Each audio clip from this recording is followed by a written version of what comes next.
Hi, I'm Maggie, and I recently completed a year studying abroad in Shanghai. And during that time in China, I definitely traveled to over 20 cities. So I wanted to take today and rank a few of my favorites. And this might come in handy if you're thinking about traveling around China as well. So I've got my laptop here, and let's dive right in. So for categories, we have Take Me Back ASAP, my absolute most favorite places in the world. Love it, no regrets. Would recommend going and adding it to your itinerary if you have the time. Worth the trip. These are ones that I enjoyed. They could probably be skipped, but I still enjoyed them. Meh, been there. That's kind of just absolutely go ahead and skip it. And then disappointed or overrated, which is, just cross off. Not that I think I'm going to have any of those from any of the ones that I've listed today. So when I was picking the cities, I picked some of the more popular, well-known ones that may have come across your Google search. I can definitely do a part two that has some of the more obscure cities maybe in the future. But for now, these are the very typical cities that you would find on any kind of Chinese itinerary. The first city is Hangzhou, which is about an hour away from Shanghai. And I've been to Hangzhou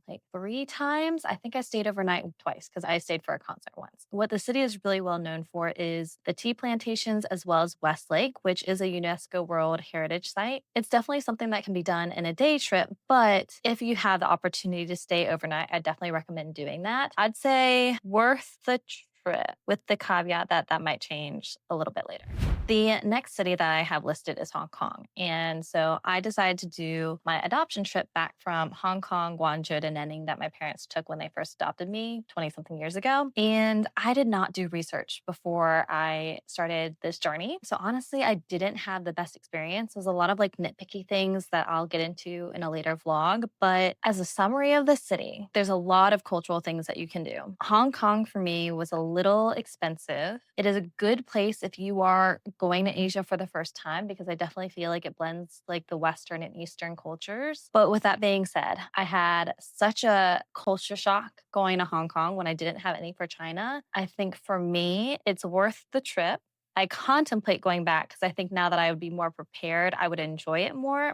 But I'm also okay if I never go back. I definitely had regrets, so I can't put it in one higher. The next city I have listed is Chengdu. And Chengdu is one that I did with my friends. I think it's the first trip that I did in China besides the day trip to Hangzhou. It is the capital of pandas. So for me, growing up, everything you think about China, Great Wall, pandas, you have to go to Chengdu. That being said, I don't know if I'd say take me back ASAP. So the only thing I really remember about Chengdu is the pandas, the spicy food, which I mean, that's worth a trip in itself. And then the art installation with the colorful towers. So I definitely think it's worth adding to your itinerary if you're planning on going to China because it's classic. You won't see pandas in that kind of environment anywhere else in China, I don't think. So I'm going to put it in loved it, no regrets. I would go back because I love pandas so much, honestly. And again, the food is so good. I wouldn't put it as an ASAP, at least right now. So a handful of my girlfriends and I wanted to go over to Yunnan province. And so we went to Dali, Lijiang, and Shangri-La. We flew into Kunming originally, and then we took trains throughout the rest. I put Lijiang on here because out of all those cities in Yunnan that we went to, my absolute favorite was Lijiang. And definitely if you're planning on going, if you're not used to elevation, you can get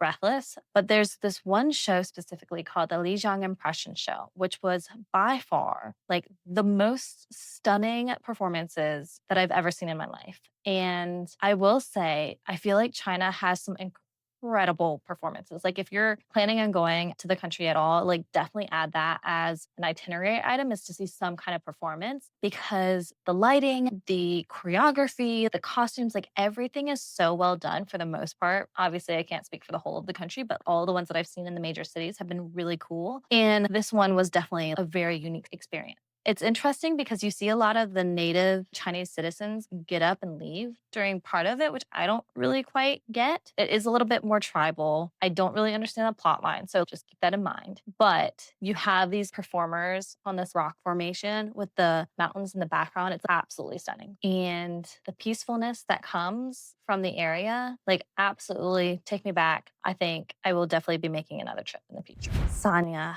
So Sanya is an island off of the south coast of China, relatively close to Hong Kong, Guangzhou, all those things. And I saw so many photos and videos on Instagram, and that's why I added it as a little stopover. I really thought I'd be able to like relax and chill, but I have learned that is not really my style of traveling. Like I like go, go, go, wake up super early to see the sunrise, stay out super late to see the clubbing and the night lights. So keep that in mind when I'm ranking it. But what really surprised me about Sanya is the lack of transportation. There's DD everywhere, but like there's not a metro. It's an island. So like it makes sense to a certain degree. And everything is really spread out. So a lot of the big tourist attractions took at least an hour to an hour and a half DD ride to get in between. On top of that, for nearly every attraction, there was a 200 yuan entry fee. And that didn't even cover some of the things that you have to do in that attraction. So like $20 to $30 just to enter. And then you might need to pay another $20 to $30, if not more, for things to do inside that attraction. Either way, to me, it was really expensive.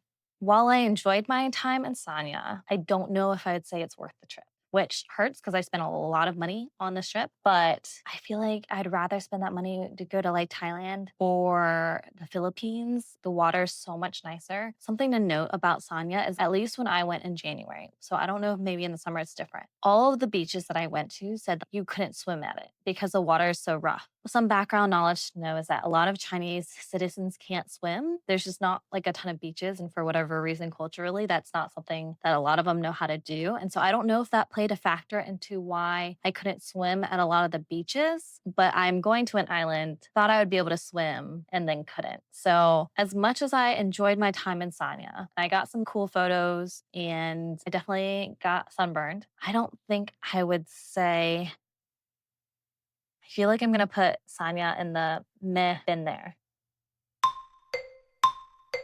Yeah, I'm gonna put it there. Okay, so Shangri-La, going back to the Yunnan trip, was the last stop in our trip. And we only had like a day, spent most of it doing a photo shoot. So I will say I didn't get to see a lot of Shangri-La. The city is pretty remote. So like there's a downtown ancient city area that has a lot of shops. There's this one area that we took photos with the mountains in the background and the grasslands, and it was stunning. There's also a lot of hikes in Shangri-La that we didn't have time to do. So I'm going to say for Shangri-La, loved it. No regrets. I would maybe go back once or twice, but I definitely think there's a lot of untapped potential in Shangri-La that we didn't get to go to. And I think if you're into nature, if you're into hiking, photography, that's definitely a city you would want to go to. So this next place is one that I kept changing my mind about when I would go to, and it is Harbin. And if you know anything about Harbin, it is known for the Ice and Snow Festival, which is held at the end of December until like February, depending on how the weather is. I originally planned on going early January, right before my finals or right after my finals. I can't remember, but it would be around the new year. But I hadn't written an essay and that was due. So I ended up postponing the trip. Plus, it would have been right around the opening. And so there would have been a lot of people. One thing I will say about traveling in China, try as much as possible to avoid the national holidays because let me tell you, that is insanity. It wasn't until I went to China that I truly understood what population means because there are so many people. It's absolutely insane. So I would really encourage you to find any other time outside of Chinese New Year, May Day. There's a ton of different holidays. And to be able to get train tickets or entry into anywhere, like it is a literal zoo. Like it's insane. So save yourself a headache, anxiety, and avoid those dates like the plague. Anyways, I ended up going to Harbin around the middle of February. So around like Valentine's Day. And I was originally trying to go so I could meet up with some friends who ended up backing out. It was definitely touch and go on whether the Ice and Snow Festival would still be up because it can sometimes close early February if it's like been a warmer winter and the ice is melting depending on the structures. And so I was definitely cutting it a little close when I decided to go that late in February. But that being said, Harbin was an absolute dream. Yes, it was cold, but as long as you dress in layers and you bring some hand and foot warmers, you'll be fine. The most painful part is because you're taking photos and pulling your gloves off to do that. That's where frostbite is a definite concern. So for Harbin, like the Ice and Snow Festival, absolutely. Like that is the key highlight. I went multiple days. I cannot tell you how beautiful it is both during the day and the evening. If you want to go watch my vlog to like see more about what that experience is like. And for sure, if you had the opportunity, get on the Ferris wheel. It gives you such a cool panoramic view of the whole like park area, like absolutely worth it. The other main attraction of Harbin for me was the Tiger Reserve. And that's one that gives me like kind of mixed feelings because on one hand, they're in enclosed spaces and that's really sad to see them in that situation. But on the other hand, their natural habitats are destroyed. And so there's only so many places that they can live. But either way, really liked the Tiger Reserve. There's also this really cool photo spot called Diamond Sea that I really enjoyed. So overall, I absolutely loved Harbin, would go back again. Oh, it's a really cool, unique experience that I would tell anyone to go to. Okay, so Shanghai. Lived there 9 months. This one's hard because I absolutely loved Shanghai. I loved living there. I loved how much there is to do. Like the city is massive. You could spend your entire life there and never explore all of the parts. That being said, if I were traveling and not living in Shanghai, I think I would put it more under loved it, no regrets than take me back ASAP. It just kind of depends on what you like. Like it's definitely a city. You had like the night skyline, Pearl River Cruise, Shanghai Zoo. There's a big art scene, which I honestly didn't tap into that much. That's something I need to do when I go back. Yeah, I'm going to put Shanghai and loved it, no regrets. Would recommend adding it to your itinerary, depending on the other cities that you go to. There's other places I'd recommend more over Shanghai if you have very limited time in China and you're only planning on being in China once. So I ended up going to Huangshan with some friends. I was a last minute addition. We ended up staying overnight on the mountain itself, and it was in February. So there was a lot of snow. It had recently just stormed. So keep that in mind when I give my review. I thought that the mountain was beautiful. It was really cool to see all the snow, do snowball fights and whatnot. It was a little slippery. So I will say, like, it was scary hiking in it, especially because we had bought some of those metal things that you put on your shoes, but they were really cheap. They broke really fast, so it ended up being useless. Since it was February and it had just snowed, it was overcast. And so the mountains were definitely playing a little like peaking game in terms of being able to see some of those very panoramic views. That being said, I'm so glad I went on the trip. It's a place that you can see rolling clouds at. So you have to have certain conditions. It has to have like snowed the night before, be sunny in the morning or whatnot. We went up on Saturday and stayed overnight until Sunday. I contemplated staying until Monday. I ended up not because of the financial cost, but that Monday morning for the sunrise, they did actually see rolling clouds. And I was just like, no, like why?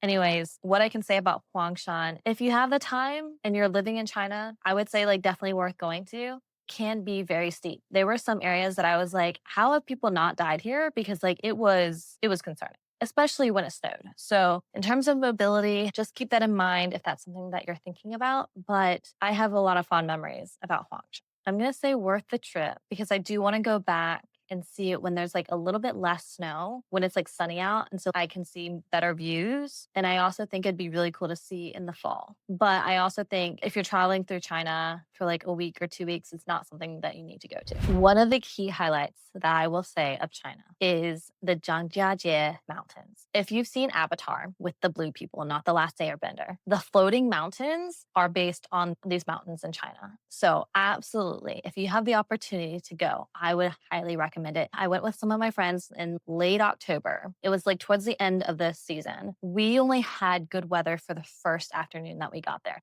But that one afternoon, the views were absolutely stunning. Like, take my breath away. I've never seen anything like that. I will say I have not traveled a lot throughout the US, so I can't necessarily compare it to some of the really pretty views in the US. But if you're going to China, I definitely feel like it is jaw dropping. It was also the first place that I got to see monkeys out and about. Definitely be very mindful of the type of bag and any food you may have because I did see tourists like fighting with monkeys. The monkeys are grabbing, like they will grab your things, they will hiss, they will bite you. So like just keep that in mind if you plan on going. There's 3 different areas in Zhangjiajie that you can go to. You can go to the main park, you can go to Tianmen Mountain, and then there's also a glass bridge area. I unfortunately did not get a chance to go to the glass bridge. I really wanted to because the world's largest bungee jump is there and I really wanted to do that. Hella expensive, but when in Rome kind of thing. Something to note about Zhangjiajie is it can be a little expensive, but the park pass that you get will last you for 4 days. And talk to your hotel because they might be able to get you a discount. At least when we checked into our hotel, they offered us a certain package. And I regret so much that I didn't take them up on that because what they offered ended up being exactly what I would have needed. And we ended up just paying a la carte once we got into the park. And oh, that added up. The lines can be kind of long depending on when you go, especially if you go during peak tourist season. Like I'm talking about 2, 3 hours waiting for a bus. And that's really the only way you can get around the park. So would highly recommend going, especially in the fall when the leaves are changing colors. I'm sure it's absolutely stunning. I would take me back ASAP. Yes, it was expensive, but like the views, I can't get over the views. It was so pretty. Oh, Chongqing. So one of my friends lives in Chongqing and I wanted to go visit this cyber city. I, again, love the food in this province. Like it is spicy delight. I really remember the city for the food. I think something that's really cool is the architecture. There's a lot of really cool buildings that are lit up at night. If you go to Chongqing, there's a drone show on the weekends that I did not get a chance to see. But from at least the Xiaohongshu and Instagram reels that I see is definitely worth going to. So like if you want to see, I feel like what peak modern Chinese culture is about, I would definitely recommend. So I'm going to put it in a love it, no regrets. I would go back for sure. The food though. The food was really good, but I would say Zhangjiajie, Harbin, and Lijiang I would put higher than Chongqing, but it's a really cool city. I will say that. It's a very interesting city. Last but not least, I have Beijing on the list. And this is one of those like quintessential Chinese cities you always hear about, like go to Shanghai, go to Beijing if you're coming to China. I really put off visiting for the longest time because I just felt like it had to have been overhyped. So I finally went in May with some friends because we were going to do some company visits as well. And I will say, I freaking loved Beijing. It's definitely a very different feel from Shanghai. Slower paced, much harder to get around. Like everything is super far apart in Beijing. But at least from a tourist perspective, seeing the Forbidden Palace, going up onto the Great Wall of China, if you're coming, I would highly recommend going. I don't know if I would say that if it's like the dead of winter because I hear it can be very cold in Beijing. So definitely check the weather before you go because I'm sure there's certain times of year that it is absolutely miserable to go to. I would say to anyone who is thinking of coming to China, absolutely go to Beijing. No question whatsoever. I ended up loving Beijing so much, I thought about studying there for a year, ended up deciding against that. Now, I will say, some people really like Shanghai more. If you're more into shopping, clubbing, modern landscape, city vibe, I would definitely recommend Shanghai over Beijing. If you're wanting more of that cultural and historical element of China, highly recommend Beijing. So for that reason, I'm going to put it in love it, no regrets. I would absolutely go back again, but I wouldn't say take me back ASAP. Hey guys, future Maggie here. So I realized as I was editing that I did not film an outro. So those were my thoughts on 12 different cities across China. If you've been to any of those cities, I'd love to hear your stories in the comments below. Also, if you have any ideas or requests for future videos, my ears are wide open. Otherwise, if you enjoyed this video, like and subscribe, and I will see you in my next video. Bye guys.